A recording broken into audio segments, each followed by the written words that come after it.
Bueno, ahora sí que oficialmente doy las gracias por la invitación que me formuló la Asociación Cultural Raíz del Pueblo, bueno, pues a través de Conchi, no sé si es Concepción, Conchi. Bueno, pues a través de Conchi, que es con la que he mantenido conversaciones telefónicas sobre esta invitación. Bueno, la verdad que cuando me comentó Conchi la posibilidad de venir a dar una charla, una pequeña charla sobre Fuerteventura, bueno, pues el tema me conectó con mucho tiempo atrás, porque bueno, yo cuando abordé esta cuestión de la pobreza, de lo que vamos a hablar, ¿no? De la pobreza, de la marginalidad, cuando hice mi tesis doctoral hace, pues no sé, 30 años puede ser. Bueno, me acabo de encontrar con un alumno Isidoro, que se licenció en el 96. Bueno, en fin, que he tenido que conectar muy atrás, porque como bien decía Conchi, bueno, pues mis intereses investigadores han ido por otros derroteros desde hace algún tiempo, y bueno, pues me he reencontrado con el tema. Cuando hice la tesis doctoral, que la presenté en el año 89, abordar este tipo de temas en la historia en aquel momento era algo muy nuevo. En aquel momento obedecía pues a un cambio importante que se estaba produciendo en la disciplina histórica, y que bueno, pues nos interpelaba la propia historia a incorporar otros asuntos, ¿no?, en la historia que hasta este momento no se había tratado. En aquel momento un historiador pionero que hablaba, Stuart Wolf, hablaba de la historia de la gente sin historia, es decir, incorporar a lo historiable, ¿no?, pues temas como la pobreza, el hambre, a otros sectores sociales como las mujeres, la infancia, la vejez, es decir, ampliar el marco de lo que podía hacerse, sobre lo que se podía hacer historia, que hasta ese momento estaba bastante encorsetado. Era también aquello de lo que se hablaba en aquel momento, de hacer la historia desde abajo, ¿no?, es decir, dar otra mirada a la historia, otra perspectiva a la historia que nos permitiera, bueno, pues ampliar el angular para realmente conocer todo el relato histórico, no ese sector o esa parte del relato histórico que estaba muy vinculada a los sectores del poder, ¿no? Bueno, pues en esta línea es la que yo trabajé muchos años, ¿no? Trabajamos un equipo muchos años, y bueno, fruto de ese trabajo fueron pues algunas participaciones en las jornadas de Lanzarote y Fuerteventura con este tema, ¿no? Bueno, a raíz de la invitación, bueno, me puse a pensar un poco, bueno, pues cómo se podía enfocar, ¿no? Porque realmente vamos a hablar de la pobreza, vamos a hablar de la pobreza en un periodo muy concreto y en un espacio muy concreto, que son las Islas Canarias, concretamente en Fuerteventura, en un contexto cronológico muy concreto que es el siglo XVIII, pero realmente si miramos a nuestro entorno, bueno, es un tema relevante todavía desgraciadamente, ¿no? Es un tema relevante en la actualidad. Bueno, no hay más que mirar las noticias para ver que, bueno, porque estamos hablando de personas en situación de pobreza, de una situación de pobreza que viene generada, bueno, pues por factores múltiples, y no los pierdan de vista. Factores como las crisis climáticas, bueno, pues el hambre que provoca una crisis climática está arrojando a muchas personas bueno, pues del continente africano, muchas personas de América, ¿no? Bueno, pues las está expulsando de su entorno debido a al factor de la pobreza, unido, bueno, pues a los conflictos bélicos, bueno, pues a otras complejidades que tiene nuestra sociedad actual. Dice Bauman, que es uno de los grandes teóricos sociales que tenemos en nuestro tiempo, él dice que la desigualdad en el momento actual ha crecido y que lo ha hecho incluso en el interior de las sociedades europeas. Esas citas de Bauman, que los ricos, especialmente los muy ricos, son cada vez más ricos, mientras que los pobres, especialmente los más pobres, son cada vez más pobres. Esta es una cita de la actualidad y son imágenes actuales. Y ahí tienen a los muy ricos, que son cada vez más ricos, ¿no? Los podemos identificar fácilmente, ¿no? Bueno, dice Bauman también que una dimensión de la desigualdad que vivimos en la actualidad, y con esa cita queda bastante clara, dice él que se manifiesta a través de un proceso de desposesión. Nos quitan lo que poseemos. Y ese fenómeno de la pobreza explicado a través de la desposesión, lo que ha hecho y lo que nosotros podemos ver, ahora lo podemos ver de manera ampliada en los medios de comunicación, pero desde luego lo que ha hecho también es visibilizar el rostro de la pobreza en nuestras calles, en nuestras ciudades, en nuestro entorno. El rostro de la pobreza aparece no solamente en las imágenes de la tele, sino también en nuestro entorno. La pobreza que podríamos caracterizar este fenómeno de la pobreza como algo circunstancial.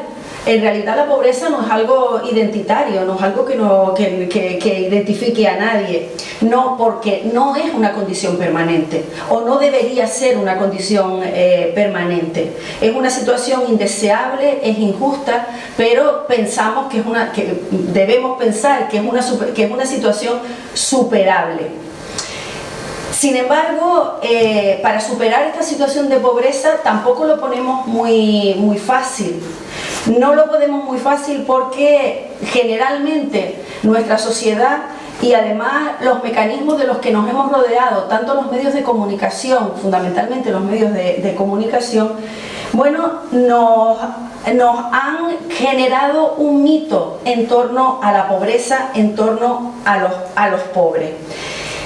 Son mitos y creencias que nos llevan a culpabilizar a los pobres. Son ellos los que tienen la culpa de su situación. Están en la calle porque quieren, tendrían que ponerse a trabajar, son unos vagos, ¿no?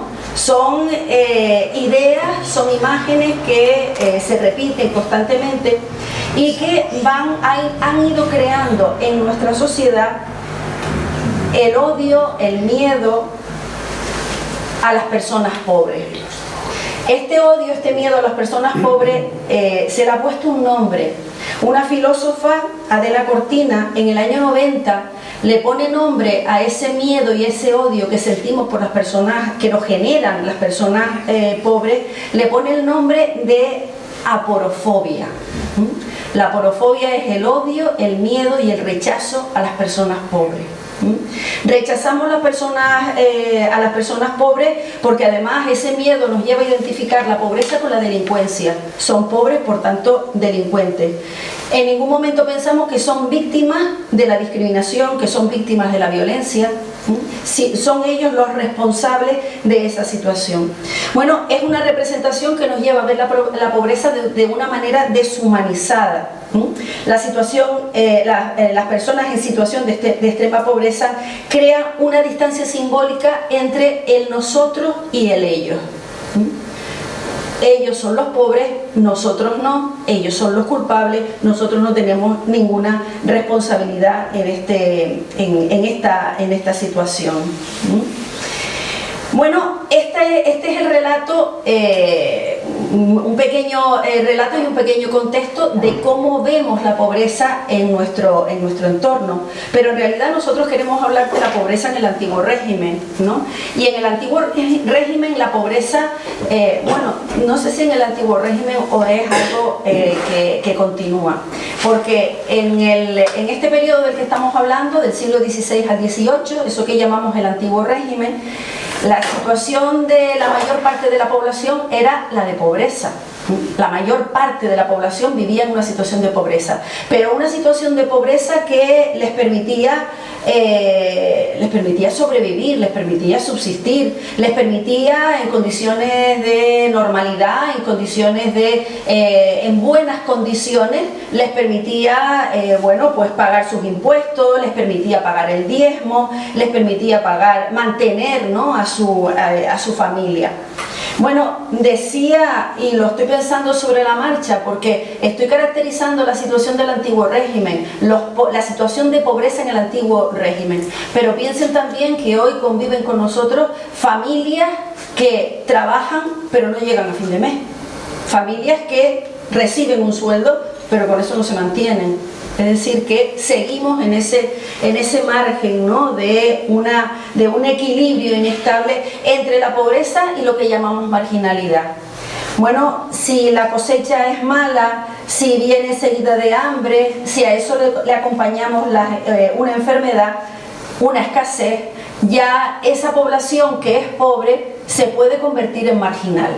Esa delgada línea que separa la pobreza de la marginalidad, bueno, pues está sustentada, ¿no?, en unos parámetros y en unas condiciones muy débiles. En estas circunstancias adversas, la tasa de mortalidad aumenta, fundamentalmente entre los más débiles del entorno, la infancia, las personas enfermas, las personas de más edad. Mientras que los que logran sobrevivir a esa situación de escasez quedan reducidos a los extremos del hambre y de la miseria, es decir, relegados a los márgenes, ¿no? Van a ocupar los márgenes de la sociedad. Bueno, según nos informan las fuentes que todavía conservamos de la historia de Fuerteventura, y son fuentes muy ricas, por ejemplo las actas del Cabildo de Fuerteventura son muy ricas y que hoy conservamos gracias al gran trabajo que realizó Roberto Roldán, ¿no?, de conservar y de transcribir todas esas actas. Según toda esa información que tenemos directamente de Fuerteventura y otras que podemos contrastar de otras islas, parece que acertamos diciendo que esta situación de extrema pobreza, que estas crisis económicas que se producen de manera progresiva y de manera cíclica en Fuerteventura, parece que es una realidad. Y parece que el siglo XVIII fue especialmente duro en esta situación, ya que el siglo XVIII va a estar marcado por sucesivas amenazas de crisis de subsistencia y sucesivas crisis reales de subsistencia. Bueno, ¿por qué Fuerteventura? ¿Por qué Fuerteventura especialmente? Bueno, ¿por qué las islas orientales y especialmente Fuerteventura? Bueno, probablemente, pues como apuntan otros autores que también han trabajado mucho sobre la historia de Fuerteventura en el antiguo régimen, como el profesor Lobo Cabrera o como el profesor Suárez Grimón, se ponen de acuerdo en establecer una serie de elementos que van marcando el por qué las crisis climáticas hacen tanto daño en el solar majorero. La primera que dice Lobo Cabrera es el sistema político-económico. Bueno, sabemos que la conquista de Fuerteventura fue la conquista de señorío, queda bajo la jurisdicción señorial. Esa jurisdicción señorial que otorga a los señores de las islas de señorío y de Fuerteventura, por ello, la facultad de ejercer justicia, la facultad de ejercer el mando militar, la facultad de tentar determinados monopolios, muchos de ellos económicos, como la explotación de la horchilla, la explotación de la sal, y además también le faculta para establecer tributaciones como el derecho de quintos, ¿no? Todo la quinta parte de la explotación vecinal caía en manos del señor de la isla.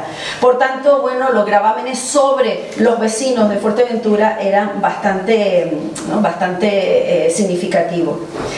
Bueno, también dice Lobo Cabrera que las condiciones del territorio, una isla extensa, pero con un territorio desértico, con mucho territorio desierto. Algo que limita el desarrollo de las islas orientales y de Fuerteventura en concreto. El desarrollo que se produjo era un desarrollo similar al que se produjo en las islas de Realengo, el que se produjo en Gran Canaria, el que se produjo en Tenerife o incluso en la isla de La Palma. No se desarrollan los cultivos de exportación y por tanto, bueno, la isla de Fuerteventura queda al margen de esa riqueza que generan los cultivos de exportación, que luego, bueno, una riqueza que no es oro todo lo que reluce, ¿no? Fue pan para poco tiempo, ¿no? Porque luego también causó grandes catástrofes en la economía de las islas.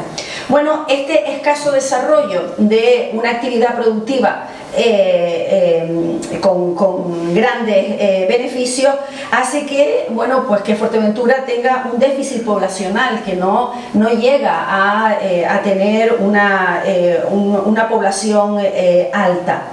También dice Lobo Cabrera que hay un elemento que marca también el poblamiento de Fuerteventura desde los primeros momentos de la conquista, y es esa obligación que imponen los señores de las islas a los vecinos de participar en las cabalgadas a berberías para obtener población esclava.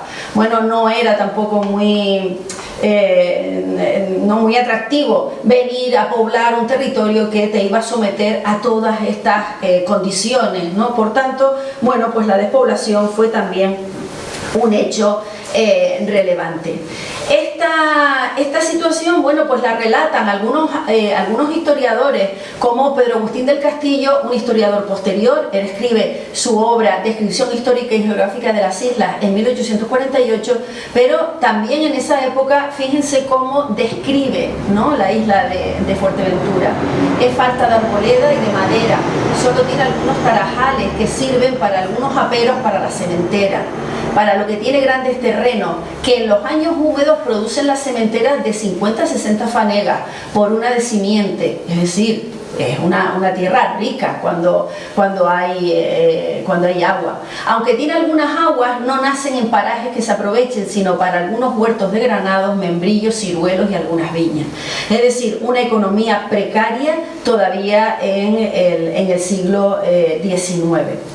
Por tanto, la falta de recursos naturales hace que la economía majorera haya sido una economía precaria, una economía que depende, bueno, pues de las lluvias, que depende de no ser afectada por una sequía, porque cuando, como dice Agustín del Castillo, cuando hay un buen año de lluvia, hay una buena cosecha, pero cuando no la hay, bueno, pues la sequía lleva a una disminución del grano que hace que la escasez redunde en el hambre y el desabastecimiento de la población.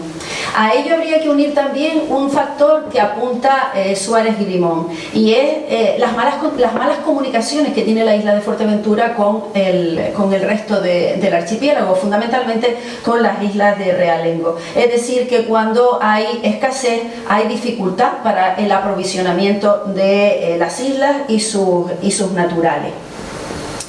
Bueno, la imagen que nos transmiten todos son textos de la época. Estos concretamente son los textos de lo que llamamos la bibliografía de viajes. Esos viajeros extranjeros, ingleses, franceses, que recorrieron en el siglo XVIII el mundo, y que las Islas Canarias fueron especialmente visitadas por estos viajeros, ¿no? Visitadas y analizadas, porque fíjense lo que dice un viajero francés en su Pierre Ledry, en su libro Viaje por las Islas Canarias.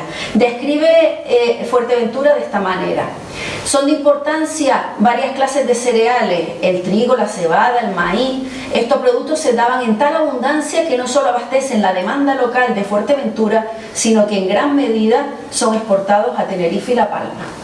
Es decir, no estamos, fíjense las citas, ¿no?, insisten en la riqueza del país. La tercera fuente de economía, la segunda la vemos después, de Fuerteventura está constituida por la pesca, abundando varias especies en las propias costas de la isla. Destacan el cherne, el mero, el picudo, además de la gran cantidad de mariscos que se encuentran en sus costas y que sirven de alimento a los nativos de la isla. Bueno, algunos más que otros. El ganado. Este sí me gusta hacerle un apartado especial. Dice también el mismo autor que es abundante en Fuerteventura, está compuesto por camellos, caballos, asnos, bueyes, ovejas, cerdos y cabras. Todos los animales de tiro tienen un uso distinto en la isla, así los caballos son poco utilizados dada la poca consistencia de estos para atravesar los duros parajes que posee Fuerteventura. Por tanto, los habitantes usan los asnos para trasladarse de un lugar a otro. En cuanto a las labores agrícolas, es utilizado el camello para el arado de las tierras, dada la ligereza que tiene el suelo y la falta de necesidad de profundizar en ella. Es decir, que hay una descripción, ¿no? Este autor visita las islas y concretamente Fuerteventura en la segunda mitad del siglo XVIII. Es decir, que debió coincidir su visita con un periodo de fertilidad. Incluso apuntan los rasgos físicos de la población.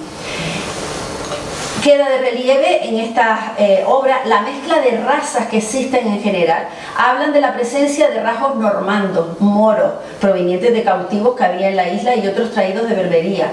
Físicamente, se dice, son de gran estatura, robustos, fuertes y muy morenos. En cuanto a sus modales se refiere, son considerados rudos y toscos, lo cual parece explicable dado el menor trato que tenían los habitantes de esta isla con los forasteros venidos del exterior. No pierdan de vista la visión del viajero, ¿no? Es un viajero que viene de Francia, que viene de París, que viene de una urbe europea y que además no solamente viene dispuesto a ver lo que hay, sino dispuesto a interpretar sus teorías implícitas, ¿no? Acerca de lo que va a encontrar en un territorio tan alejado, en un territorio seco, en un territorio adusto, ¿no? Por tanto, bueno, es lo que ve, pero es también lo que interpreta de los habitantes de la isla. Bueno, aquí les traigo las concebidas, ¿no? Imágenes de los trajes tradicionales, de los supuestos trajes tradicionales de la isla. Pero es interesante también la imagen que tienen al lado, esos rostros que tienen al lado. Es un estudio experimental de arqueología, un estudio que está basado en los estudios genéticos de los restos humanos hallados en Fuerteventura y han hecho una recreación de cómo podían ser los antiguos majos. Y ahí aparecen esas imágenes. Es un estudio experimental, no podemos decir que efectivamente, bueno, pues respondan a todos los caracteres humanos, ¿no? que habitaron las islas, pero me pareció interesante ver cómo, bueno, pues seguimos investigando y seguimos, pues lo pasado. Bueno, como decíamos antes, las crisis de subsistencia, a pesar de esa visión que transmiten todos los autores que hemos visto, lo que es innegable, como decíamos al principio también, porque las fuentes así lo constatan, porque las fuentes así nos lo dicen, que las crisis de subsistencia fueron habituales en el contexto insular. Bueno, críticos a lo largo del 18, pero probablemente tendríamos que destacar estas tres etapas, estos tres espacios cronológicos. El último pónganlo al revés, 1762-1769, porque de estos tres periodos tenemos referencias tanto en las actas del Cabildo de Fuerteventura como en los registros de diversas fuentes, tanto en Gran Canaria como en Fuerteventura, como en Tenerife. Por tanto, podemos constatar perfectamente que esas crisis fueron crisis profundas, fueron crisis agudas, que llevaron, bueno, pues a tomar decisiones importantes, ¿no?, a la población majorera. Para que nos hagamos una idea, fíjense, estos son los acuerdos del Cabildo de Fuerteventura. Fíjense cómo relatan cada uno de los episodios. 1701, el Cabildo, actas del Cabildo de Fuerteventura. Vista la poca cosecha que hay, no esperándose remedio de otras partes y estando 3 barcos prontos a llevar gente que huye de la vecindad a Canarias, se suspenda el embarque de granos del obispo y se le escriba: no se le puede mandar por ahora el dinero hasta que pasado un tiempo lo tengan los vecinos. Es decir, el cabildo tiene que expresarle al obispo que no le puede mandar el dinero que le corresponde porque no hay grano en la isla y los vecinos están saliendo de la isla porque no tienen con qué alimentarse. La segunda referencia del Cabildo de Fuerteventura, 1721, el segundo periodo que decíamos. Se hallan los habitantes de esta isla de lugar en lugar, de puerta en puerta, pidiendo socorro. Como no se pueden imaginar y nunca ha ocurrido, pues habrá escasamente 60 vecinos que puedan mantenerse un año, no pudiendo socorrer a parientes y pobres. Esto se recoge en las actas capitulares. Este es un debate que tienen los regidores del Cabildo en relación con lo que está ocurriendo en el entorno de la isla, ¿no?, lo que ellos están observando. Y en 1771, también en los acuerdos del Cabildo, siendo tan lastimosas las urgentes necesidades que en los 4 años anteriores e incluso en el presente se han experimentado en la isla por la carencia de grano, llegando a tal extremo la indigencia que se va a despoblar totalmente, quedando expuesta a la invasión de enemigos, haciéndose estos moradores molestos, peregrinos en las demás islas, sufriendo las incomodidades de una molesta transmigración y experimentándose muchas muertes a manos de la necesidad, tanto en esta isla como en las demás a donde han pasado, no habiendo barco que no vaya enteramente cargado de hombres, niños y mujeres que parecen por los caminos y calles difuntos andando, padeciendo Fuerteventura la peor situación que se le ha visto desde que se puede hacer memoria. Como ven, bueno, pues las manifestaciones del Cabildo van como increciendo, ¿no?, van aumentando el grado de descripción de la mala situación que se está viviendo en la isla en esos tres periodos. Bien, es verdad que sin negar que la necesidad fuera así de acuciante como las actas del Cabildo reflejan, también tenemos que tener en cuenta que esta fuente que estamos analizando y esta fuente que estamos tomando como referencia es una fuente de carácter oficial. Es decir, que los regidores de la isla tenían que, bueno, pues que agravar un poquito más, ¿no?, el relato, porque de lo que se trataba era de obtener recursos, de lo que se trataba era de que trajeran recursos a la isla, que socorrieran a los majoreros que estaban en esa situación, ¿no? Pero teniendo en cuenta ese detalle, ¿no?, de la fuente oficial, no debemos poner en duda que efectivamente la situación debió ser así, ¿no?, que las condiciones fueron así de duras. Y sin embargo, algunos, repasando a los historiadores de la época, a personajes tan destacados como Viera y Clavijo, fíjense cómo opinaba Viera y Clavijo de las razones por las que se producía esa escasez en la isla de Fuerteventura. Decía Viera y Clavijo: el carácter de indolencia y dejamiento de los de Fuerteventura, naturalmente desaplicado, como los habitantes del continente de África, a todo cuanto sea mejorar las comodidades de la vida con la industria, junto con la espantosa escasez de víveres tan frecuente en un país pingüe, que es el principal granero de todas las Canarias. Nos hace ver dos cosas al mismo tiempo. Uno, la causa de estar la mitad de la isla mal poblada y la otra mitad casi enteramente desierta. El grave descuido de hacer depósitos de granos en los buenos años para ponerse de la hambre en los años estériles. Bueno, Viera y Clavijo, bueno, pues todas y todos conocemos, ¿no? A Viera y Clavijo. Pero bueno, fíjense cómo describe, ¿no? Y cómo además responsabiliza a la población majorera de la situación en la que están viviendo. ¿Les suena algo de cómo empezamos la charla? Esto diría de la cortina que es aporofobia. Es el miedo a los pobres, son los otros, no soy yo. De luego Viera no era de ellos, ¿no? La clase pudiente. Efectivamente, arcediano para más señas, ¿no? Bueno, pero de todas maneras las instituciones tienen que reaccionar ante las crisis, ¿no? Evidentemente para las autoridades de Fuerteventura no era plato de buen gusto esas referencias que están haciendo las actas del Cabildo, y por todos los medios tratan de poner algún tipo de paliativo a esta situación.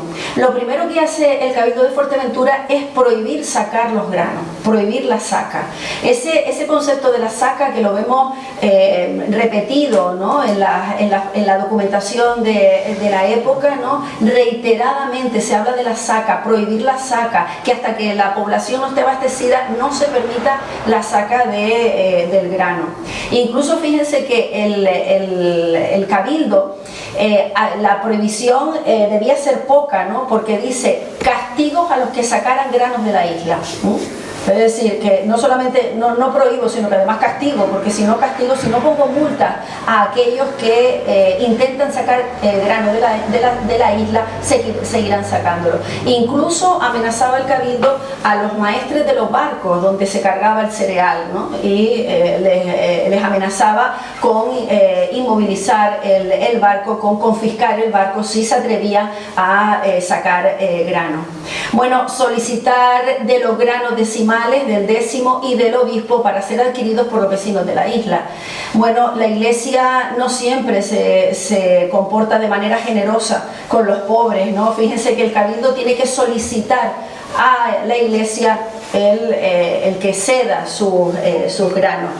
Incluso llegan a reducir los salarios de los administradores de quintos, de los guardas y de los escribanos, es decir, de todos aquellos oficiales del Cabildo sobre los que pueden intervenir, ¿no? Es decir, bueno, congelamos los salarios de los funcionarios para evitar así, para mejorar así las condiciones, ¿no? Bueno, siguen también utilizando los recursos del Cabildo para adquirir grano, ¿no? El dinero del Cabildo, tanto en el interior, comprándolo a la Iglesia, como en el exterior de la isla, comprándola en otros territorios. Incluso el socorro exterior, ¿no? Ya solicitar ante las graves situaciones como la de 1771, que el Cabildo solicita a la audiencia y al comandante general que soliciten ayuda al rey. Este es el texto del acta del Consejo del Cabildo. Se expone que debido a la carencia de granos que hay, a causa de las malas cosechas del pasado año y del actual, pasa la isla por una grave situación que hace que muchos vecinos la hayan abandonado. Y aunque los vecinos que quedan tienen en su mayoría bienes de arraigo, no los pueden vender para subsistir por no hallar quien se los compre. Por todo ello opina que deben dirigirse el Cabildo a la Real Audiencia solicitando que extraigan algunas cantidades del arca del secuestro de quinto, es decir, del impuesto, para la compra de granos para la subsistencia de los moradores. Se calcula el número de estos en 2000 vecinos, pues aunque muchos han embarcado para afuera, la mayoría han dejado aquí su familia. Es decir, ya en último extremo se solicita a la audiencia que pida socorro, que la ayuda tiene que venir de fuera de la isla porque en el interior ya no hay recursos. Bueno, y cuando ya todo fallaba, el recurso divino, ¿no? Las rogativas y los novenarios, sacar a la Virgen de la Peña en rogativa, dedicar esos novenarios, ¿no? Esos 9 días en los que se realizan prácticas de devoción para ver si la Virgen intercede y efectivamente bueno, pues cambia el rumbo de la isla. En 1720 el Cabildo de Fuerteventura acuerda celebrar un novenario 9 días de rogativas para aplacar a Dios por oraciones, frecuencia de sacramentos y rogativas por medio de los santos, pues de seguir así se experimentará ruina. Sabemos también que en 1770 se recurre por los mismos motivos a la Virgen de la Peña, también se le hace un novenario a la Virgen de la Peña y es normal, ¿no? Y es comprensible en una sociedad donde la tecnología es limitada, donde las causas por las que se producen todos estos fenómenos adversos no se conocen ni se pueden prever. Bueno, pues es lógico que bueno, pues que se encomienden a la única seguridad, ¿no? Que tiene una sociedad marcada por la religiosidad, ¿no? Marcada por el fervor y por la iglesia. Casi que no quedaba, ¿no? Ningún otro recurso que recurrir a las instancias divinas. Bueno, otra cuestión es ¿qué ocurre, ¿no? Cuando se producen estas crisis de subsistencia? Bueno, un fenómeno muy bien estudiado es lo que es la presión sobre la tierra.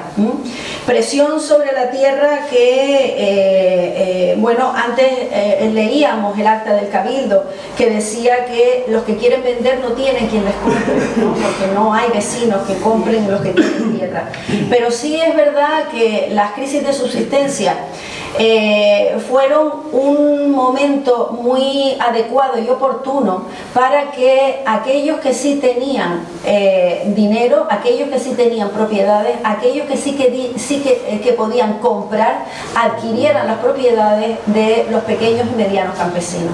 Eso es lo que conocemos como presión de la tierra, es decir, se presiona a los pequeños y medianos campesinos para que vendan sus tierras, con lo cual lo que estamos fomentando es la gran propiedad, lo que estamos fomentando es la acumulación de propiedad en manos de aquellos que sí tienen el poder dinerario para adquirirla, ¿no? Bueno, esta es una cita encontrada en el Archivo Histórico Provincial de Las Palmas. Nos hallamos padeciendo lamentables necesidades a causa de la esterilidad de los tiempos que tenemos y sin tener con qué poder remediarles, de modo que de no lanzarnos y retirarnos de esta dicha isla está en boca de un majorero. Otra, a redimir las vidas. Será muy factible morir homicidamente de hambre y pagar los derechos de flete y comprar alguna mantención para nuestro transporte. Lo que solicita en este protocolo es la venta de unos bienes, es la venta de unas tierras para poder emigrar, para poder salvar la vida en otra isla, ¿no? En este caso sabemos que Gran Canaria, porque es un protocolo, porque es una venta que se protocolizó en Gran Canaria, ¿no? Bueno, otro de los efectos de la crisis es la agitación social. Una agitación social que está poco estudiada, ¿no? Sabemos de los motines que se produjeron tanto en Fuerteventura como en Lanzarote en 1720, que coincide con uno de los periodos claves, ¿no? Uno de esos periodos de crisis aguda. Sabemos que ese motín lo que reivindicaba era la acumulación de grano en los derechos de quinto, ¿no? Lo que estaban era cuestionando esos derechos de quinto. Pero todavía tenemos pocos datos que nos indiquen exactamente, bueno, pues cómo discurrió ese motín, si fue un motín de subsistencia, de esos motines de subsistencia clásicos que se produjeron durante toda la Edad Moderna en España, en la monarquía española, en Inglaterra, en Francia. Bueno, no sabemos exactamente cómo discurrió, ¿no?, ese motín, pero lo que sí sabemos es que esa agitación social se manifestó en forma de tumultos sociales, de esos, antes leíamos un texto, ¿no?, de esos pobres que iban pidiendo de casa en casa. Bueno, eso originaba tumultos, eso originaba presión de los pobres sobre aquellos que sí tenían con qué alimentarse, con qué salir de la crisis.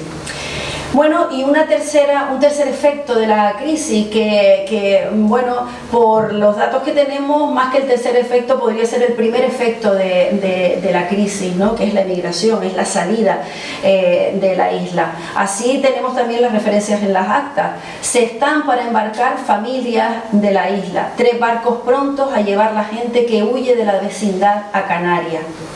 Más emigrados de esta isla, Fuerteventura, y de Lanzarote, que los 3.000 que hasta el momento han llegado.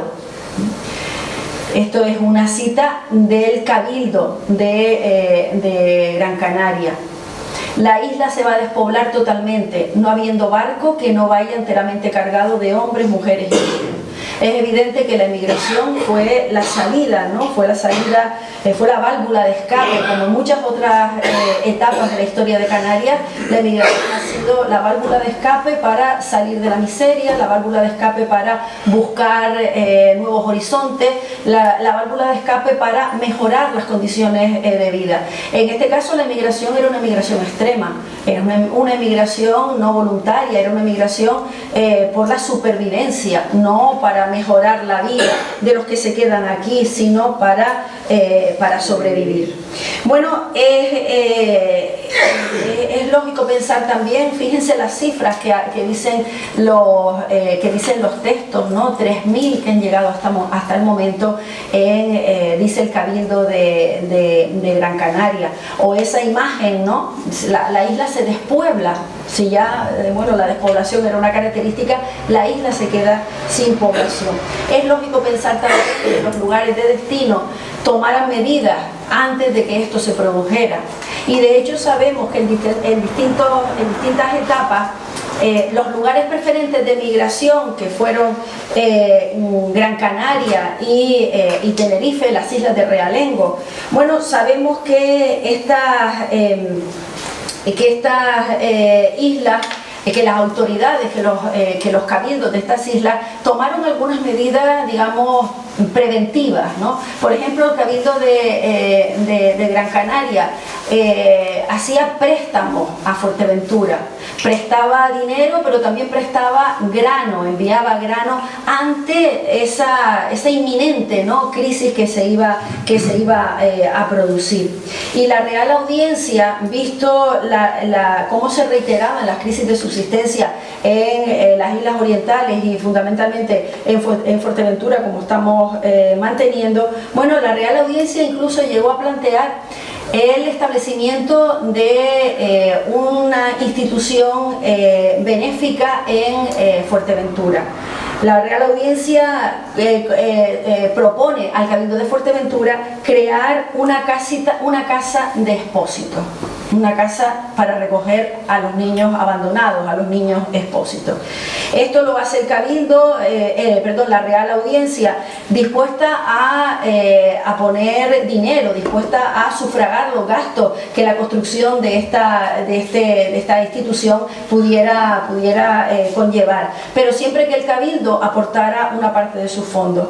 Bueno, ante el requerimiento de la Real Audiencia, dice el Cabildo que no puede colaborar con la empresa de la audiencia porque tenía que emplear sus fondos en las pensiones, es decir, en esperar una hora que yo termino antes. Tenía que emplear ese dinero en pagar a los empleados del Cabildo, pagar las pensiones de los regidores y en la Junta de Fortificaciones, en mantener las fortificaciones de la isla para evitar las invasiones, ¿no?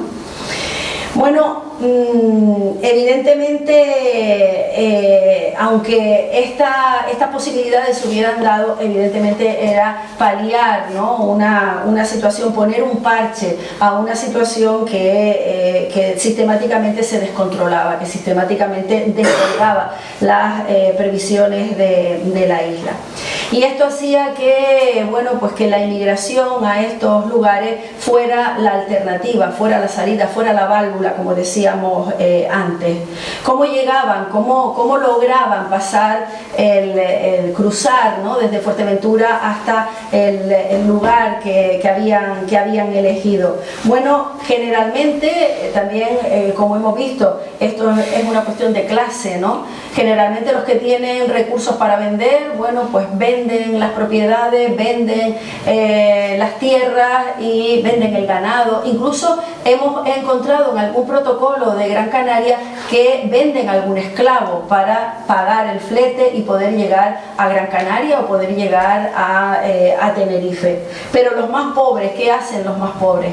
Bueno, los más pobres venden lo que tienen. En algunos protocolos hablan de la venta de la ropa, los únicos bienes que tienen, vender la ropa, endeudarse, pedir préstamos para poder cruzar y con la esperanza de eso poder sobrevivir en la isla a la que se dirigen. Bueno, sabemos que estas dos fueron las preferidas, ¿no?, de la emigración majorera. Lógico también, ¿no?, porque son las islas capitalinas, porque son ahora capitalinas, eran las islas de realengo, eran las islas que generaban una mayor riqueza con esos productos de exportación. Por tanto, tenían un mayor desarrollo urbano también. Un mayor desarrollo urbano que implica, bueno, pues recursos, que implica que en esas islas y concretamente en las ciudades más importantes, llámese La Laguna, llámese Santa Cruz, llámese Las Palmas o llámese Telde, ¿no?, que eran lugares a los que solían acudir, pues contaban con instituciones benéficas, contaban con establecimientos eclesiásticos, ¿no?, donde se podía obtener subsidios.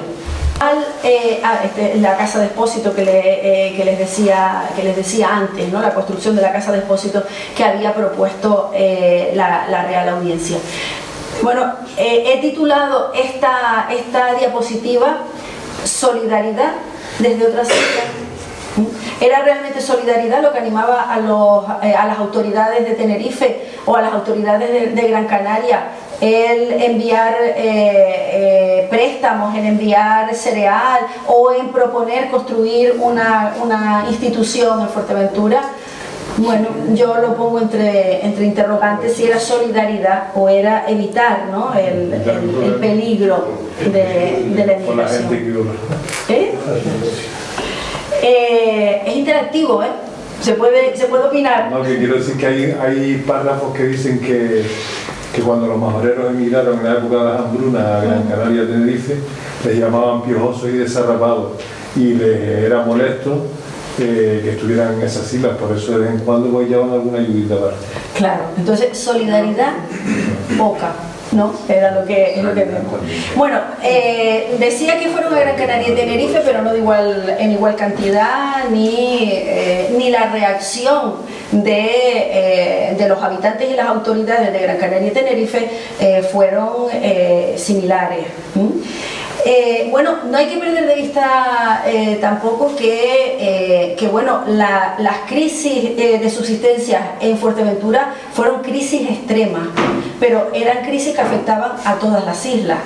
Es decir, que cuando los majoreros llegaban a Gran Canaria, ya Gran Canaria también tenía una crisis económica planteada, no de las dimensiones de la de Fuerteventura, pero sí una crisis. De hecho, hay testimonios que hablan, bueno, pues de las rogativas que decíamos antes, ¿no? La Virgen del Pino también salió de paseo desde Teror a Las Palmas en 1703, 1719, el 21, el 22, el 69, el 70 y el 72. Es decir, que de la misma manera son los mismos recursos, ¿no? Es una rogativa, una novenaria para que la Virgen, bueno, como hubiera dicho mi madre, ponga la mano para que esto se solucione, ¿no? Bueno, decía antes que el recibimiento por parte de las autoridades Gran Canaria, bueno, pues los podemos observar en tres ejemplos, ¿no? Tres ejemplos que hemos obtenido de las actas del Cabildo de Gran Canaria. En 1721 el Cabildo prohíbe la entrada de más emigrantes en la isla, una medida que fue aplaudida por la Real Audiencia ante el temor del despoblamiento de Fuerteventura y el peligro de invasión que esto conlleva. En 1722 las medidas se recrudecen, llegando a expulsar a los que se han refugiado en la isla.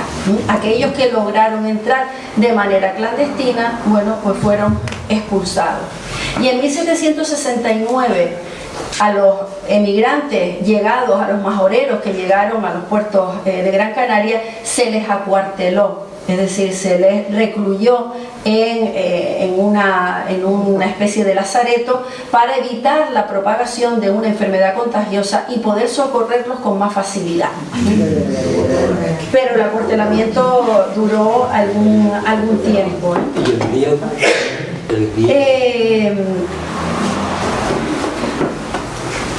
Bueno, sin embargo, la emigración a Tenerife nos muestra una mayor diversidad, digamos, de actuaciones. En primer lugar, bueno, se me olvidaba decir que a Gran Canaria fundamentalmente emigraron de Tenerife en la masa en la primera de las grandes hambrunas, la de principio del siglo XVIII, la de 1701 y la de 1721. La cosa disminuyó en la última. Sin embargo, a Tenerife emigraron de manera masiva a mediados del siglo XVIII y en la última de las grandes crisis. Es curioso porque podríamos preguntarnos, ¿no? ¿Y por qué Tenerife, que está más lejos, que el flete tenía que ser más caro, que los riesgos en el mar tenían que ser más duros que ir a Gran Canaria? Bueno, la respuesta no la sabemos a ciencia cierta, porque efectivamente, bueno, pues estos emigrados tampoco dejaron un rastro escrito excesivamente profundo. Es más, el rastro que tenemos, la huella que han dejado estos emigrantes, es la huella de lo que otros dicen de ellos, más que lo que ellos dicen de sí mismos, ¿no? Entonces, bueno, dice Viera y Clavijo, ¿no? Volvemos a Viera y Clavijo. Y habla de la emigración a Tenerife, ¿no? De los majoreros a Tenerife. Dice: aquellos pobres habitantes abandonaron la estéril patria, consumidos por la sed y el hambre. Las naves que solían volver de Fuerteventura llenas de trigo y cebada no llegaban sino cargadas de hombres, mujeres y niños macilentos. Bueno, quizás leyendo entre líneas esta cita de Viera y Clavijo podamos encontrar alguna explicación a esa preferencia por dirigirse a Tenerife. No debemos olvidar que la prosperidad de Tenerife, la prosperidad del comercio de los vinos de Tenerife, en gran medida se sustenta con el granero que supuso Fuerteventura para Tenerife. Tenerife dejó de cultivar grano, ¿no? Dejó de cultivar producto de subsistencia para dedicar sus tierras al cultivo del vino, que era mucho más productivo, evidentemente, ¿no? Un cultivo del vino que se inicia ya desde la segunda mitad del siglo XVI y que en el XVII se expande por toda la geografía tinerfeña, norte y sur de Tenerife. Es decir, que la producción de grano se merma, ¿no? No sustentaba a la población de Tenerife el grano que producía Tenerife. Por tanto, bueno, Fuerteventura se convierte en el granero de esa prosperidad económica de Tenerife. Lógico sería pensar, ¿no?, que si en unos años los barcos que salían de Fuerteventura con dirección a Tenerife iban cargados de grano, iban cargados de prosperidad, iban cargados de subsistencia, lógico sería pensar por parte de los majoreros que ahora tenían que recibirlo, ¿no?, que ahora tendrían que sustentarlo. Bueno, no sé si esta argumentación está bien fundada, porque realmente no tenemos datos de ello, pero intuitivamente podemos pensar que iban a reclamar a aquellos que ellos ya habían dado en los años de buenas cosechas, ¿no?, en los años de prosperidad, y que de alguna manera habían contribuido a la prosperidad y la riqueza de la población de Tenerife. Decía que el recibimiento de la emigración no fue igual tampoco en Tenerife que en Gran Canaria. Fíjense lo que el Cabildo de La Laguna acuerda en 1771. Fueron asignadas cantidades de los propios del Cabildo, es decir, de los bienes del Cabildo, a subvenir a los indigentes majoreros, rogándose a los vecinos declarasen cuántos podían mantener a su costa. Rogándose a los vecinos declarasen cuántos podían a su costa, al mismo tiempo que se ordenaba a los pobres la concurrencia diaria a la plaza del adelantado a recibir boleta con expresión del vecino a que debería acudir. Es decir, el Cabildo recurre a sus fondos propios y a la solidaridad del vecindario. Esto sí es solidaridad, a la solidaridad del vecindario para que cubriera las necesidades de esta población. La ciudad de La Laguna ofrece a los pobres de otras islas remedio a sus quejas y súplicas por la falta de alimento. Bueno, estas declaraciones, ¿no?, del Cabildo, o estas acciones, son declaraciones y acciones del Cabildo, bueno, las podemos encontrar también en otras autoridades de la isla. Por ejemplo, el capitán general Juan de Mur, en 1721, viendo la escasez de granos y viendo la llegada masiva de población de Fuerteventura, decide poner dinero de sus fondos particulares para proveer de alimento a esta población. Tanto es así que este capitán general, Juan de Mur, fue conocido con el nombre del padre de los pobres, porque pocos hicieron esa acción, ¿no?, de sus bienes, bueno, pues sacar el dinero para socorrer, ¿no? Bueno, en estas ocasiones también la Iglesia colaboraba, ¿no? También la Iglesia se implicó en el socorro de los emigrados. Los conventos se abrían para albergar a muchos de esta población, que bueno, también es lógico, ¿no?, que la Iglesia hiciera estas acciones, que abriera las iglesias, que abriera los conventos, entre otras cosas, porque la caridad era una de las misiones principales que tiene encomendada la Iglesia. Por tanto, bueno, pues también esa ayuda de la Iglesia era bienvenida. Se realizaban todos los intercambios comerciales, tanto interinsulares como los intercambios internacionales. Por tanto, era una sociedad, una ciudad próspera, una sociedad con recursos. Por tanto, sabemos que Santa Cruz fue un enclave principal para la recepción y el asentamiento de la población que venía de Fuerteventura.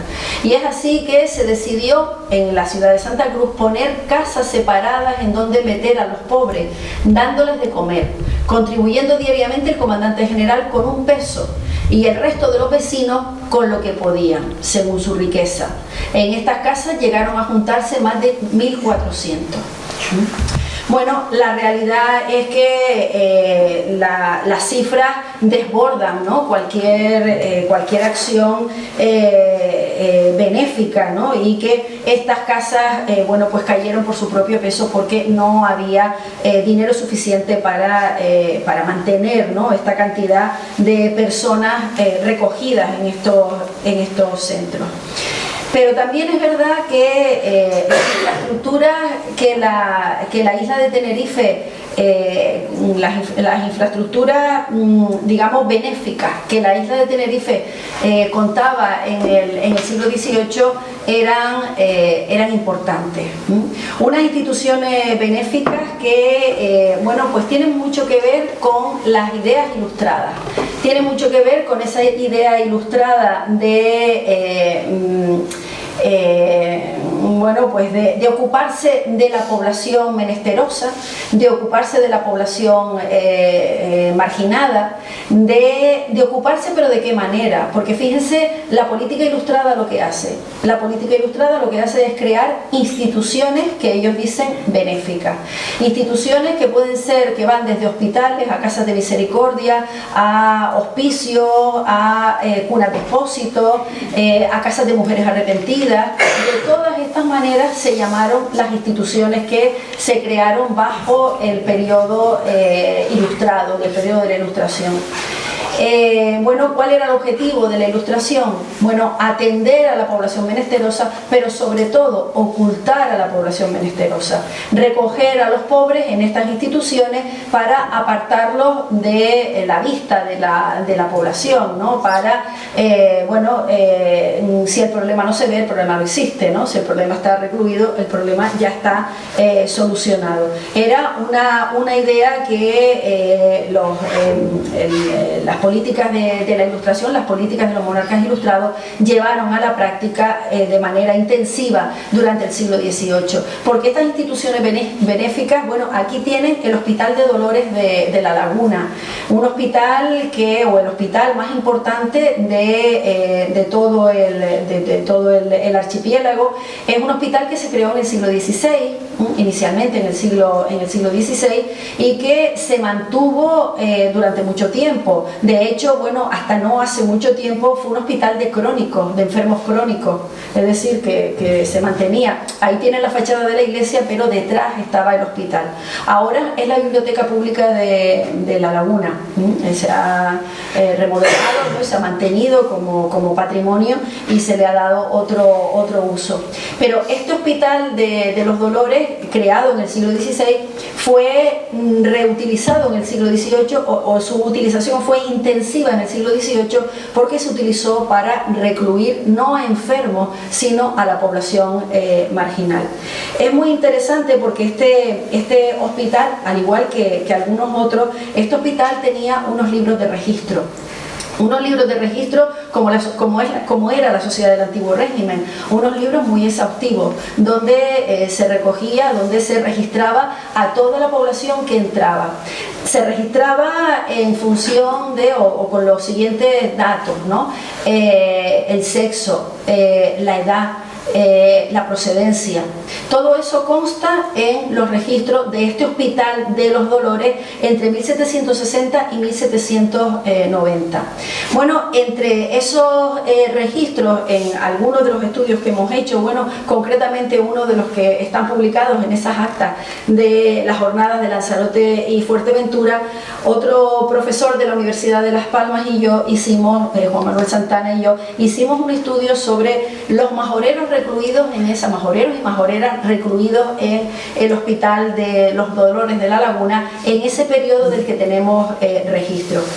Nos pareció llamativo, nos pareció significativo los datos que arrojaba ese estudio, porque en ese periodo lógicamente no hay un registro, digamos que la presencia de población majorera no es homogénea a lo largo de ese largo periodo. Hay una intensificación en esos años en los que hemos dicho que las crisis se agudizan. Pero es interesante porque de un total de 2.650 registros que tiene los libros de registros en este periodo, el número más elevado de personas corresponde a procedentes de la ciudad de La Laguna. es decir, a laguneros y laguneras que fueron internados en ese hospital. El segundo lugar por número de personas internadas, Santa Cruz de Tenerife. Es lógico, solo por el número de población tiene que ser La Laguna y tiene que ser Santa Cruz, eso no cabía duda. Pero la tercera procedencia de personas ingresadas en el Hospital de los Dolores es Fuerteventura, con 110 personas registradas, no de manera homogénea, sino en periodos clave. Fíjense que 110 es el mismo número de personas ingresadas procedentes de La Orotava, que es otra gran población de Tenerife y que en el siglo XVIII era villa exenta. Fue la primera ciudad que consiguió tener alcalde mayor y que consiguió tener sus propios recursos. Es decir que, bueno, esto nos habla, ¿no?, del número de personas que emigraron y nos habla también, bueno, pues de a dónde llegaron, ¿no?, dónde fueron recluidos muchos de ellos, ¿no? Bueno, según la estadística les decía antes que también está dividida por sexo, ¿no? También se puede hacer un estudio según el número de hombres y de mujeres que fueron ingresados. Bueno, los datos lo que nos muestran es que hay más hombres que mujeres, ¿no? que hay registrados en el hospital más hombres que mujeres. Bueno, esto puede atender a dos, o podemos explicarlo por dos cuestiones, ¿no? La primera es que la emigración tradicionalmente es masculina. Es el hombre el que sale a buscar los recursos, es el hombre el primero, ¿no?, que emprende ese viaje, ¿no?, en busca de la mejora. Sin embargo, la emigración de la que estamos hablando aquí, que es una emigración por expulsión, es decir, que si la familia se quedaba aquí, no digo que no se quedara en alguna familia, pero si dejaban aquí la familia perecía, porque no había recursos para alimentarla. Por tanto, podemos intuir que era una emigración familiar, y de hecho, si ustedes se fijan en todas las referencias que hemos hablado, habla de hombres, mujeres y niños, hombres, mujeres y niños, es decir, que las mujeres también emigraron. Por tanto, ¿cómo explicamos que haya menos mujeres recluidas que hombres? Bueno, a mí se me ocurre que las mujeres tienen una mayor versatilidad a la hora de buscar recursos. Se me ocurre que muchas de estas mujeres majoreras acabaron bueno, pues trabajando en el servicio doméstico en las casas de muchas mujeres acomodadas de la isla de Tenerife, que acabaron realizando aquellas tareas que no realizaban otras mujeres, ¿no? Por lo tanto, bueno, el futuro de estas mujeres no fue la reclusión, sino que fue el trabajo, ¿no? Una interpretación que tampoco podemos demostrar porque las fuentes no nos hablan de ello, pero de manera intuitiva, ¿no?, podemos hablar de esta manera. Bueno, siguiendo con las instituciones de reclusión, con las instituciones benéficas, el Real Hospicio de San Carlos. Bueno, ustedes dirán, ¿qué diferencia había entre un hospital, entre un hospicio, entre una cuna de expósitos? Sí, está clara, ¿no? O una casa de misericordia o una casa de mujeres arrepentidas. Bueno, el objetivo de cada una de estas instituciones era diverso, era distinto. Una casa de mujeres arrepentidas era para recoger a mujeres prostituidas, ¿no?, mujeres en situación de prostitución. Un hospicio era para recoger a niños, ¿no?, y una cuna de expósitos era para recoger a los bebés, ¿no? Es decir, que y el hospicio también estaba indicado para mujeres, ¿no?, porque aprendían un oficio, porque, bueno, en el hospicio de San Carlos, que se ubicó en Santa Cruz, y que además es este edificio que tienen aquí y que ahora está perfectamente restaurado. Se ha hecho una gran labor, estuvo muchísimos años abandonado, y que fue además un edificio que se reutilizó. Primero fue hospicio, su primera dedicación fue hospicio, y luego fue el cuartel de San Carlos en el siglo XIX y parte del XX, y luego, bueno, pues se abandonó y ahora se ha recuperado como como patrimonio. Bueno, este hospicio fue creado en 1784, fue planeado, en 1785 abrió sus puertas. ¿Y qué relación tiene el hospicio de San Carlos con Fuerteventura? Fíjense que ya es una época tardía, 1784, pero sin embargo en la documentación de este hospicio encontramos que hay una comunicación muy cercana entre el Cabildo de Fuerteventura y las autoridades que abren el hospicio. Bueno, ahí tienen que en 1784 se envía desde Fuerteventura con destino al hospicio de San Carlos cal para la fabricación y telas con las que vestir a los pobres, así como trigo y cebada para la alimentación de los mismos.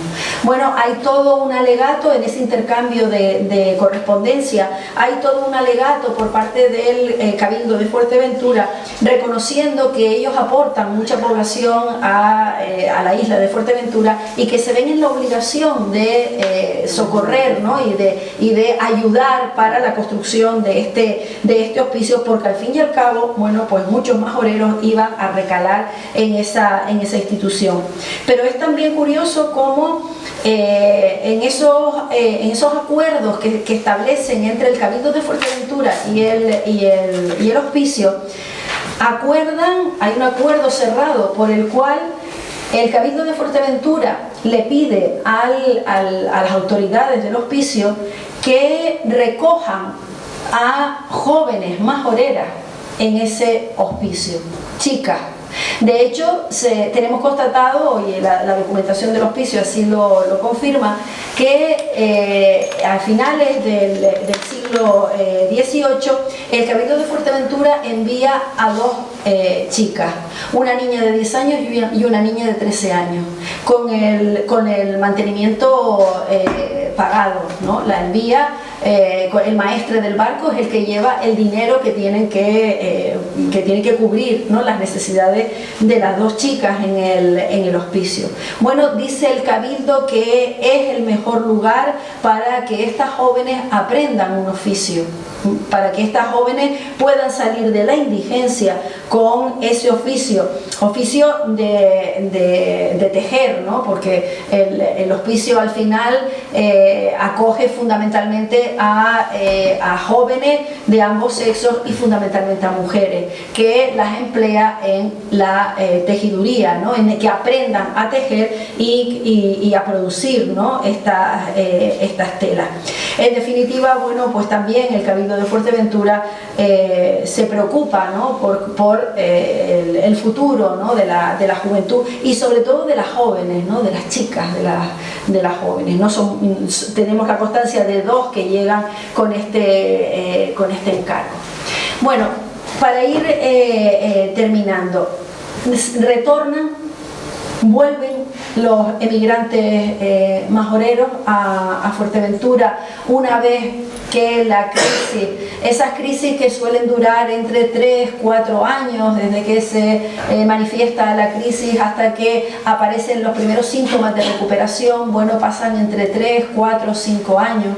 Bueno, pues aquí también es una cuestión económica. Vuelven aquellos que tienen recursos, ¿no? Como por ejemplo esta cita del Archivo Histórico Provincial de Gran Canaria, en la que una señora, Tomasa Cabrera, que es viuda, madre de cuatro hijos menores de 14 años, y dice: tratándome de volver con los dichos mis hijos a la dicha isla de Fuerteventura, vende algunos bienes para pagar las deudas y el viaje de regreso. Evidentemente, bueno, esta señora ya partió con recursos de Fuerteventura, recursos que le permiten volver a su tierra, ¿no? Pero no todos los regresos, no todos los retornos se producían voluntariamente, como en el caso de de Tomasa Cabrera. Algunos fueron obligados a abandonar la isla, como por ejemplo ese primer texto que tienen ahí, y que corresponde a un tal Francisco Antonio, sabemos que es vecino de Fuerteventura, y que conocemos su historia por un registro de sepultura, por un acta de enterramiento. Fue sepultado sin recibir los santos sacramentos, y explican por qué. Por haber sido su muerte repentina, pues según averigüé, era de los pobres que estaban en el cuartel y se vino huyendo de que le embarcaran, y en el camino, viniendo de la ciudad, falleció en el monte. Es decir, desde luego Francisco Antonio no quería volver a Fuerteventura, ¿no? Era una expulsión, iba a decir en caliente, pero en este caso no es en caliente, una expulsión, ¿no?, para que regrese a su lugar de origen. Pero también en Tenerife se produjeron esas expulsiones, esos retornos obligados a sus lugares, a Fuerteventura, con argumentos, bueno, pues variados. En este caso, este texto que tienen aquí, que es del Cabildo de Fuerteventura, lo que explica es que hay que retornar a los emigrados por las enfermedades epidémicas. Impedir por este medio los progresos de las actuales enfermedades, de manera que en este pueblo hay muy pocos que no se han podido transportar por falta de barcos que hagan viajes a las referidas islas. Y supuesto que dichos médicos juzgan por uno de los remedios para impedir el aumento de los presentes males el hacer pasar a otra isla a los vecinos de ella, que residen en esta capital, me parece que para practicar en medio tan oportuno puede la ciudad o bien dar disposición de fletar embarcaciones o dirigir a este puerto a los pobres que puedan conducir los barcos que se presenten a viaje. Es decir, ante una situación epidémica, bueno, nos deshacemos de la población que, bueno, pues que está en peores condiciones y que en definitiva puede propagar, es susceptible, ¿no?, de propagar el mal. Bueno, lo cierto es que el retorno se hacía difícil, ¿no? En primer lugar, porque muchos murieron en el intento, ¿no? En los registros parroquiales, los más estudiados son los de Gran Canaria, y así lo atestiguan, ¿no?, que muchos murieron en ese intento de salvar sus vidas de la crisis de subsistencia.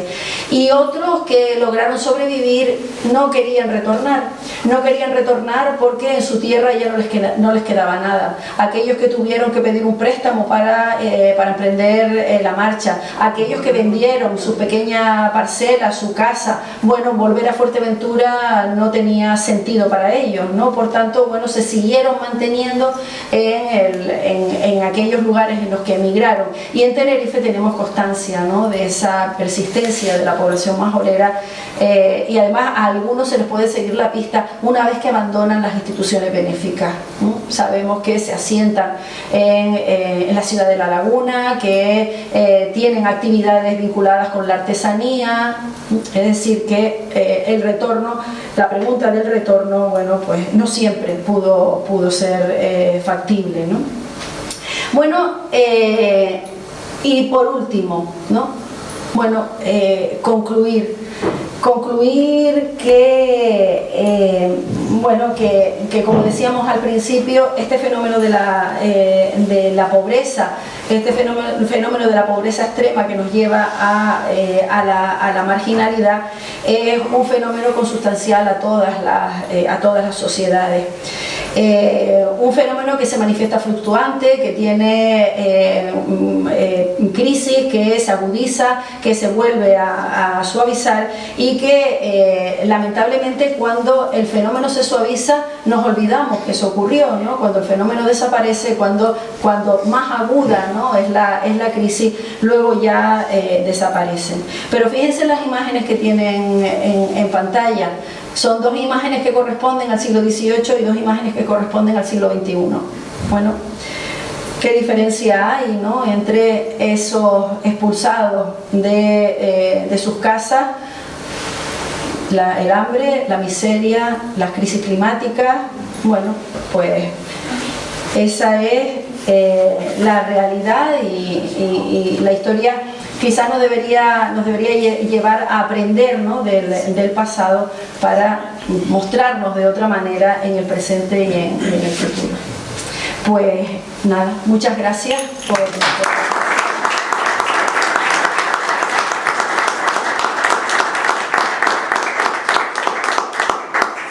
Y espero sus comentarios, sus aportaciones, La semana pasada estuvo dando un papel de cierre aquí el catedrático Antonio Macía. Sí, y él decía, bueno, daba unos datos de producción de cereal, de agricultura abrumadores, ¿no? De 7,5 millones, increíble, ¿no? Y no se entendía el desarrollo de Tenerife, Las Palmas y La Palma sin el cereal de Fuerteventura. Entonces, luego, y también, sobre todo, la iglesia, la basílica y todo lo que se creaba gracias a la producción de este cereal. ¿Usted comparte? Sí. Bueno, digo, los datos que daba era, sí, lo comparto totalmente de esta isla. Lo comparto totalmente, sobre todo la dependencia en escala, ¿no? Es decir, Tenerife era absolutamente dependiente del grano que procedía de Fuerteventura. Ya lo comentaba antes que la expansión de los cultivos de exportación, del vino en el caso de Tenerife, solo se puede hacer cuando tú tienes un abastecimiento. Cuando tú garantizas que el abastecimiento de tu población está asegurado. Y la única manera, bueno, una de las maneras, casi la más importante, ¿no?, de garantizar ese abastecimiento de la población de Tenerife era el grano que procedía de Fuerteventura. Bien, es verdad que también en los momentos de crisis Tenerife tiene que acudir a otros lugares, ¿no? Tiene que acudir a Madeira, por ejemplo, tiene que acudir a los granos a La Gomera, por ejemplo, que también produce menos, pero en los momentos de crisis. Pero sí comparto totalmente, y de hecho decía, ¿no?, bueno, ¿por qué van a Fuerteventura? ¿Por qué van de Fuerteventura a Tenerife? Bueno, porque ya han enviado la riqueza y se supone que tienen que recibir ahora, ¿no?, lo que han enviado con anterioridad. Y de hecho, bueno, si se han fijado la distinta reacción que tienen las autoridades de Gran Canaria y las autoridades de Tenerife. En Tenerife hay una mayor acogida, en Tenerife ponen en funcionamiento mecanismos para abastecer a esta población, y en el caso de Gran Canaria la ayuda es más limitada. No digo que no lo reciban, población reciben, y reciben mucha población, pero también la ayuda se limita.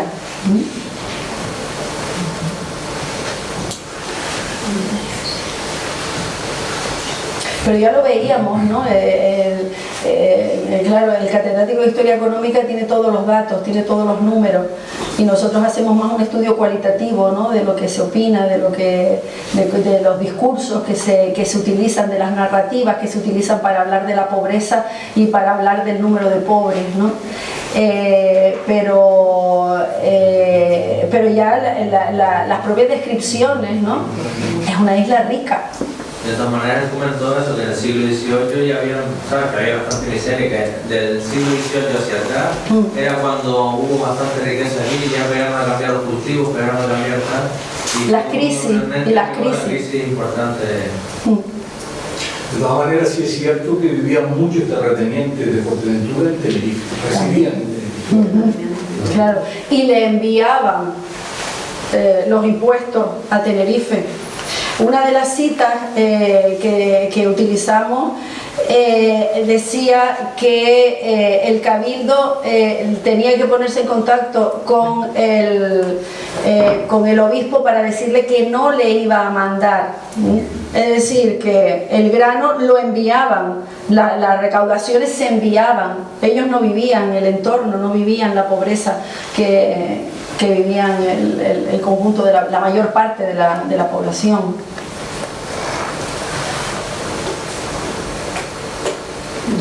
Es que yo pienso que, bueno, al hilo de lo que se está diciendo, digamos, la mayoría de las fincas productivas de Fuerteventura, las que mejores condiciones tenían, eran de las familias adineradas de Gran Canaria y de Tenerife, ¿no? Los Manrique de Lara, toda esta gente de Alcunia tenía tierra en Fuerteventura. Entonces, toda la producción de la isla normalmente se la llevaban. O sea, aquí teníamos un sistema como de medianería, que un poco le tocaba al medianero, pero el resto era para los señores de la isla. Si no llovía, pues la gente no tenía ni trabajo ni tenía nada y tenía que emigrar a otras islas. Sí es cierto que a partir a principios del 19 por ahí ya se empiezan a, digamos, a descubrir aguas subterráneas en Fuerteventura. Entonces se empieza a cambiar el tema de la agricultura, empiezan a hacerse cultivos de plantaciones de tomate y entonces ahí, pero ese plan, la coquinilla también fue un aporte importante. Aquí importantísimo. Claro, pero vamos, dependíamos siempre de los señores del exterior. Que es curioso que pasa el tiempo y las décadas y todavía Fuerteventura está a la cola del resto de las islas en infraestructura y en todo. Es decir, dependemos de las limonas que nos den el Parlamento de Canarias tiene Fuerteventura. Parece mentira, pero es así. Sí. ¿Y los motines que hablabas, cómo no se han estudiado más? Porque hay poca documentación. Está bien documentado ese motín de 1720, porque además también se produce en Lanzarote. Son dos motines que coinciden con una crisis de subsistencia, y el levantamiento es para que para las recaudaciones de quinto se queden en la isla y se repartan entre los necesitados, ¿no? Entonces esa está bien datada, ¿no? Está bien descrita, pero luego todo lo que tiene que ver con los tumultos, ¿no? que se producen porque los tenemos estudiados en otros lugares, ¿no? Y sabemos que cuando hay desabastecimiento y cuando hay crisis de subsistencia, lo primero que hay es un levantamiento, ¿no? Un levantamiento que se puede dirigir a las puertas del Cabildo, y por eso el Cabildo dice que tiene que comprar grano que se puede dirigir a las puertas de la iglesia, para que la iglesia deje de percibir de solicitar el diezmo, que se puede dirigir a las casas de los grandes terratenientes. Es decir, que ese tipo de tumulto, pero sin embargo la huella que han dejado no es tan extensa, ¿no? como otros levantamientos. Pero por ahora. Nosotros en historia siempre decimos que lo que sabemos es lo que hemos descubierto hasta ahora, pero los temas nunca están cerrados, ¿no? Los temas siempre pueden dar mucho más de sí. Y de hecho, bueno, la historia de Lanzarote y Fuerteventura, habría que hacer una alabanza a las jornadas, a esas jornadas que empezaron en el año 84, creo recordar, porque yo vine a la primera, en el año 84, y se han seguido manteniendo, y es la manera de rescatar la historia de Lanzarote y Fuerteventura, porque si no, como decía aquí el compañero, pues también en otros ámbitos, no solamente que el gobierno de Canarias no se acuerde, sino que queda como relegada, ¿no? Que queda como marginada. El trabajo que dijo que había hecho con otro... Sí. ¿De las jornadas? ¿En qué jornadas fue? Yo creo que fueron las terceras jornadas. Además hacen el esfuerzo los cabildos por publicar, que me parece importantísimo. Sí, importantísimo. Como importantísima me parece la labor de la asociación, porque si han hecho esto, me parece, vamos, una labor patrimonial importantísima.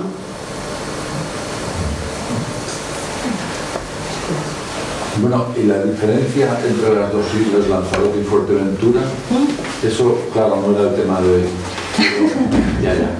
Pero porque has hablado en general de las dos como con un problema que era común. Pero Fuerteventura, las crisis en Fuerteventura fueron siempre más duras que en Lanzarote. Provocaban más abandono. Provocaban más abandono. De hecho, fíjate que la cifra que di antes de la reclusión de majoreros en el hospital de los Dolores de La Laguna, fíjate qué diferencia. 110, creo, 111, creo que dije. Y ahora hay 120 camas en el hospital, o sea, 110 dice usted 1700 y ahora hay, creo que son 120 camas las que hay en el hospital actualmente. ¿En el hospital cuál? Aquí, de Fuerteventura, Claro, pero espérate que te hago un comentario con eso. Pero fíjate que si vamos a buscar a la población de Lanzarote recluida, que debía vivir las mismas circunstancias, no llegan a 10. Esa es la diferencia. Esa es la diferencia de la profundidad de la crisis. ¿Por qué, si el motivo era un tema climatológico de falta de lluvia, claramente no? El problema de lluvia no podían... Y en las dos islas era igual. ¿Cómo? Es que pero Lanzarote tenía una actividad económica más diversificada que Fuerteventura. Y la tierra estaba más repartida, la tierra no estaba en posición de tanto. Pero yo creo que hay una... Estaba más repartida. Eran más minifundios, como dice, que aquí eran más grandes propietarios y la propiedad estaba en menos manos. La propiedad estaba, la propiedad estaba en menos manos y los productos. De hecho, fíjate que cuando el apelativo de granero de Canarias, el granero Fuerteventura, también es verdad que era una tierra más propicia para cultivar que la de Lanzarote. También es verdad que en Lanzarote hubo un desplazamiento de población de Lanzarote con las erupciones hacia Fuerteventura. Es verdad también, estaba menos poblada. Exactamente. Pero fíjate lo que, fíjate lo que se produce luego, ¿no? Cuando hablaba del retorno, otra cuestión que plantean es cuando expulsan a la población, porque en realidad la expulsan tanto de Gran Canaria como de Tenerife, con un argumento o con otro, pero salen de allí. Una de las propuestas es no traerlos a Fuerteventura, sino llevarlos a Lanzarote. Si en Fuerteventura todavía la crisis no se ha superado, si todavía la población no puede retornar, mándalos a Lanzarote. Y de hecho en Lanzarote acogían población majorera. Puede ser que tuviera más desarrollado, por ejemplo, la industria pesquera, a diferencia de Fuerteventura. Tenían otros recursos, porque claro, hay que tener en cuenta también que cuando estamos hablando del granero es porque se ha producido una especialización en ese producto. Si a ti no te demandan ese producto, tú cultivas otras cosas. De todas maneras, la población la tenía dividida solamente a la tierra. La pesca fue ya entrando del siglo XVIII y XIX, ¿no? Claro, la pesca era de subsistencia. Tenían oriental, la directriz que tenían era solamente a la explotación. Claro, pero fíjense también que el desarrollo de la pesca es curioso, pero el desarrollo de la pesca como actividad productiva en Canarias es una actividad bastante tardía.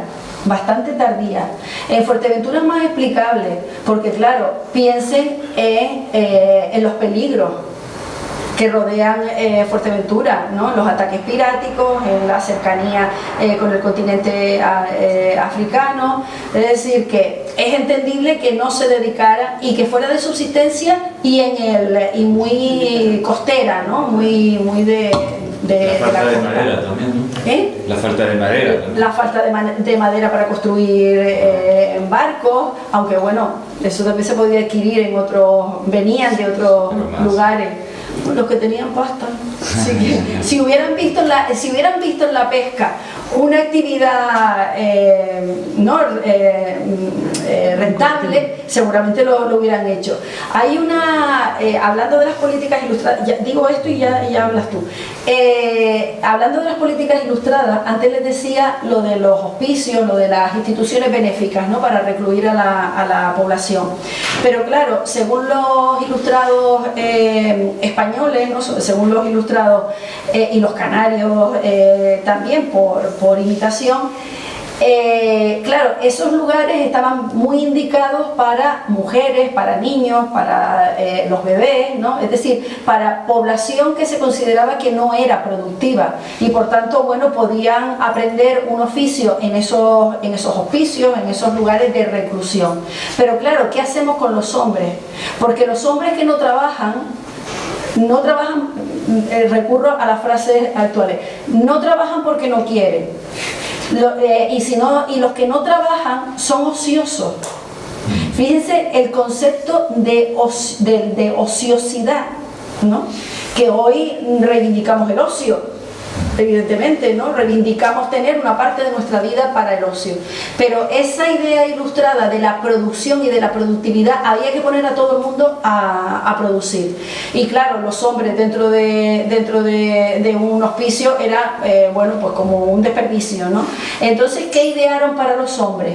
Los hombres vagabundos, los que estaban ociosos, los que no tenían trabajo, eran aptos para ir al ejército, para reclutarlos para el ejército. De hecho, en el siglo XVIII hubo en todo el territorio de la monarquía española y en Canarias también levas de vagos, es decir, que iban por las ciudades recogiendo a todos los que veían que no tenían un domicilio fijo, que no tenían una actividad económica fija. Es decir, que muchos majoreros pudieron acabar también en las milicias, o bien para dedicarlos a las explotaciones mineras del Estado, como las minas de Almadén. O una tercera opción, que esto lo ha estudiado muy bien Bettencourt-Massieu, don Antonio Bettencourt, que se murió hace poco. Bueno, él estudió una pragmática que saca Carlos III, en el periodo de Carlos III, diciendo que todos los hombres ociosos se emplearan en la marina, fueran recogidos para la marina. Esa pragmática en Canarias, ya no solamente para la marina, sino también no para la marina de guerra, sino también para la marina mercante, ¿no? También para el comercio y para la pesca.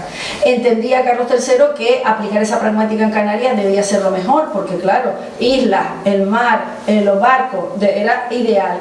Y sin embargo, dice Bettencourt-Massieu en su trabajo, que no pudieron recoger ni un solo hombre que quisiera ir al mar, que quisiera servir en el mar.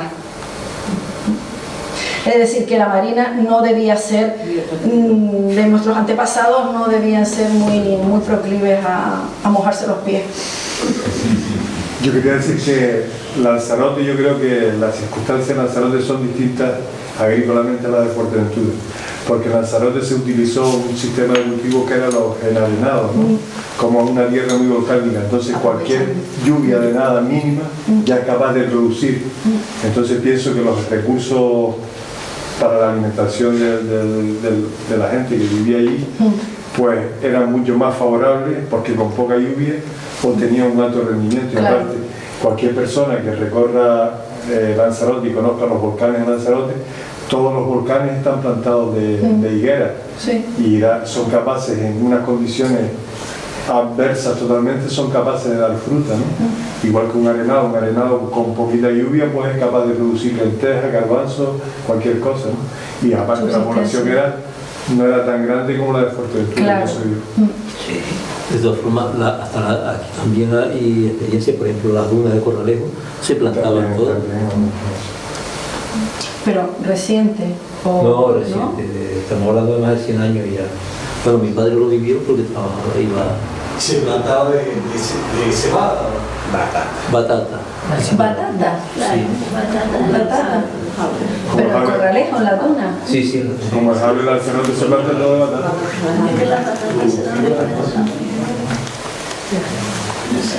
Yo creo que lo peor que le pasó a Fuerteventura es que descubrieran que se daba también el grano, porque especializaron en el grano. Lo peor fue lo que mandaban. Bueno, hombre, sí, claro, que mandaron que hicieran eso. Lo que mandaron que hicieran eso y lo que los explotaban.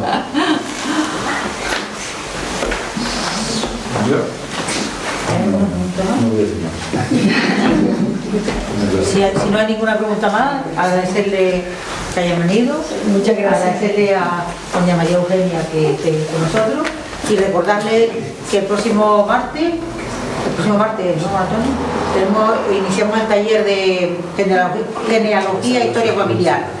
Como va a ser un taller un poquito más largo, La iniciación será el martes, pero luego se continuará después de Reyes, para que haya... A las 7. A las 7, el martes a las 7. Hay otra cosa importante, es que estamos preparando la ruta nocturna del día 7 de diciembre a las 7 de la noche, en la plaza de la iglesia. Participa bastante gente del pueblo, o sea, no es una ruta como la ruta del Coronel, sino algo diferente, centrado en la silla, en la historia de los diezmos. Muy bien. Pues nada.